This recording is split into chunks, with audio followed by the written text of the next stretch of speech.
Welcome back, everybody. So here we go. The national statement is that builders are slashing prices because, well, they're concerned about what are happening with sales, things slowing down. The Home Buyers Association or Home Builders Association is saying that things nationwide are having a lot of problems, but here locally, well, we're seeing a different picture. So let's get the show on the road. Let's talk a little bit about it. And in the meantime, hey, well, let's have some fun.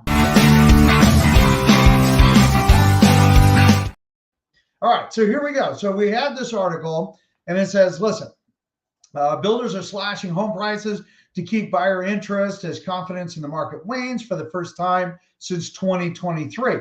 And I thought it was a super interesting article. But here's the funny thing about this. So as we take a look at markets, and what's super important is we consider the markets for local and national being, well, two entirely different markets in many places.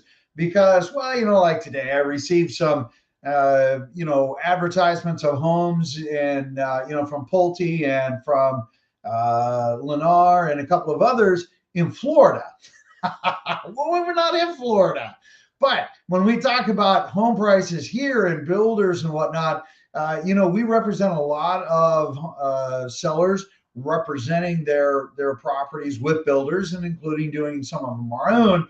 But here's the funny thing: a lot of the folks here are saying like, "Hey, man, negotiating for land right now in our area is like it's like bringing a knife to a gunfight, and it is just brutal because there's so much competition." And, we have a project, it might be 2, 3, 4, 8, 12 lots. And, we're going and getting, pricing from about 15 different builders that are going to be interested in the project. And, they vie for each other. But again, like many of the buyers out there, they got to be super, super smart because of their planning and what's going to happen next. So as we kind of roll on here, let's hit some of our top headlines. So builders are finishing more and more homes, but permits have flattened out. And we're seeing that here also. When we also take a look at persistently high rates squash builder confidence. All right, rates went up, rates come down. They do it all the time. Rates, we're up in the mid sevens. They're down into the high sixes, low sevens right now. And then, of course, as we talk about mortgage rates, not necessarily going up, necessarily going down, but they've been kind of going a little bit of sideways here the last few days. And that's super important because as we take a look at Freddie Mac here, their 7-day running average is 7.2%. Pricing today, we're seeing pricing anywhere between 6.8 and about 7.05, not 7.5, 7.7.05. So not quite 7.1. And we're seeing a lot of that happen here as we're taking a look at some of the numbers that are rolling in from different lenders. And remember, what we look at are par pricing because different investors, different mortgage companies want different profit points. Excuse me. And that's why you'll see different loan rates. Upcoming tomorrow, Eastern time at about 8:30. We're going to see some numbers that are going to roll out that are going to have a very big impact on mortgages. Now, no, I am not a lender. I do not deal with mortgages. I leave that up with Dan Golden and Julie and Sanal. Let those guys handle the mortgages. We just keep you informed as to what to expect. In fact, when we hit the next one, we take a look at the average 7-day running average here. Let me blow that up a little bigger. Well, I guess I didn't make that too much bigger.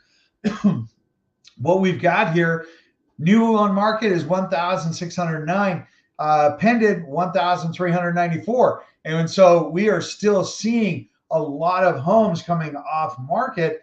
And in fact, we're only looking at about 1.6 to 1.7 months of inventory. Now, historically, we should be 4 to 6 months. Here's the funny thing. In the last 10 years, well, we've only been averaging about 2 months. Excuse me. Must be my Washington rain shirt. It is raining. Anyway, so it is one of those things that as you take a look at, is 2 months going to be kind of our, hey, is this the new norm? In fact, let's just talk about that. Is that the new norm? Again, if you're looking for super accurate information, hey, subscribe, like, let us know that you like the channel, and it really helps us out. We don't charge for anything, and there's no marketing. It's just good metrics, and it allows other people to get really solid information. So when we talk about, are we at that balanced market? Are we kind of the buyer-seller balanced market? Are we heavy on the buyer side or heavy on the seller side? In other words, it is buyer's market, is it seller's market? And I'm saying that we are a little bit more closer to balance. So when we blow this up and we talk about average price that is for sale and then average sold price. So year to date, we're only down just a little bit, about $40,000 on the average what's active for sale. And this is 3/4 of Washington State, not any county specific. We're about $5,000 up on the average sold price year over year, and then of course we're actually up $7,000 on for the same month of May to date, year over year, 2023 versus 2024. And so we're actually up over last year at this same month, same time, and up year to date. And that's important. But what is most important? This is what tells us a little bit more information. Let me blow this up so you can see it. All right.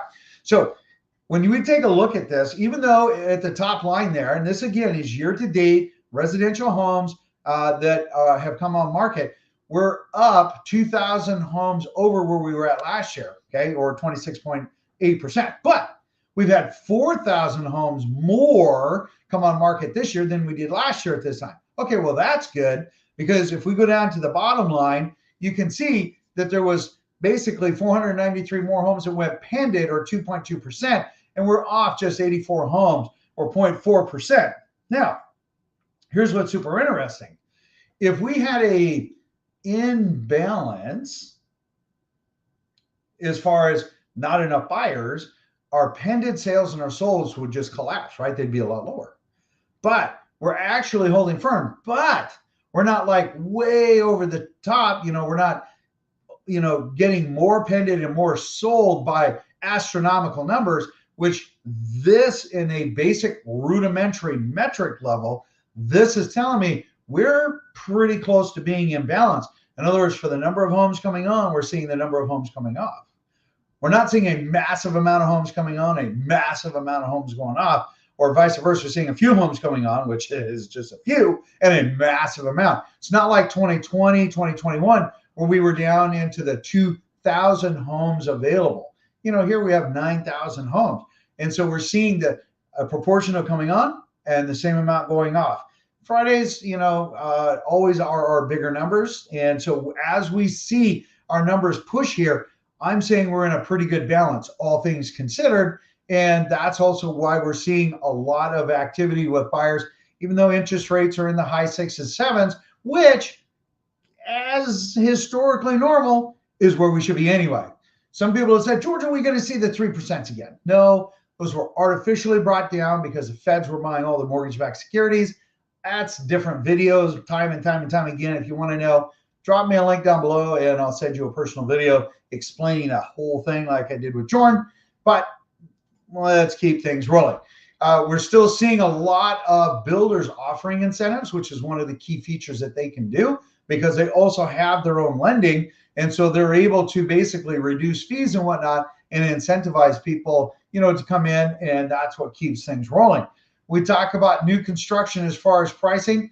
Again, we're seeing some really good numbers. All right. If we blow this one up right here, let's see, I put in 3 things. There's 3 gauges that underpin on a national level. All right. On a national level, we are seeing that builders are gloomy about current sales conditions, and that fell 6 points on that scale. We're really not seeing that here. They were downbeat about future sales. The gauge fell about 9 points on a national level. Really not seeing that here. We're seeing some volatility, but we're still seeing a lot of builders. In fact, most of the sellers that we've been representing, those projects are going under contract with some very favorable terms by builders, meaning that they are still vying for land, at least in our area, and that's what is most important. They're doing very well. They're going under contract typically in about less than 30 days, which is also the negotiation period. When I say under contract, meaning we formally accept an agreement. Builders expect to drop off in traffic from prospective buyers. A lot of that is because of interest rates and some of the concerns that they have had. This is a latent report, but if we go and we just blow this up, let's take a look at our numbers. So when we see the top line here, we're only 38 homes more available today than we had last year. Well, that's not very much. 220 homes year to date, more homes coming on the market that are new construction than last year. Okay, well, that's not very many. But yet, we're only down on the pendant side. We're only off 78 homes. Last month, we were up. This month, we're off a little bit. Technically, only 13 homes off year to date that have sold. 13. Half, 3/4 of Washington State, we have sold 13 homes less than last year. As we all know, that's peanuts. There's more counties than homes not sold. Just saying, keeping it into perspective. Bank-owned homes, all right. Bank-owned, this is really boring. Why? Well, because it shows that there were basically 6 homes more, 5 homes more, 6 homes, 5 homes, 5 homes more, 4 homes more than, I'll get my number right, homes more than what there was last year, and that's false. Really, there was no change. In fact, there's really no change at all because the 5 that are there, those are people that belong on the wall of shame, which is, all things considered, that's really good because there were a lot more. There were 3 times as many last week. And funny enough, 12 of them went and fixed their listings. I don't know why, but I think it's awesome. Now we only have 5 that belong on the wall of shame. And yes, it's the same 5 as last week. But hey, when we take it off, it's boring. There's nothing there. Banks, they're doing the paint, carpet, vinyl. You know what? At the end of the day, everything that you see, they are going ahead, and because we have such a limited inventory, because we still have a buyer demand, they are out doing what they need to do, and that is to save the bank money, and they're able to do it. Paint, carpet, vinyl, put it on the market, they get market value. Unless, of course, they don't do that, because 78% of buyers want a home that is turnkey, so they can just move in and enjoy the home. Anyway, if you have any questions, make sure you put it down below. Smash that subscribe button. Ask the questions. We love to hear your questions. We normally get back to you in about 30 minutes-ish, except for on Sundays. And in the meantime, I will see you on the next video. Have an absolutely beautiful day. Take care.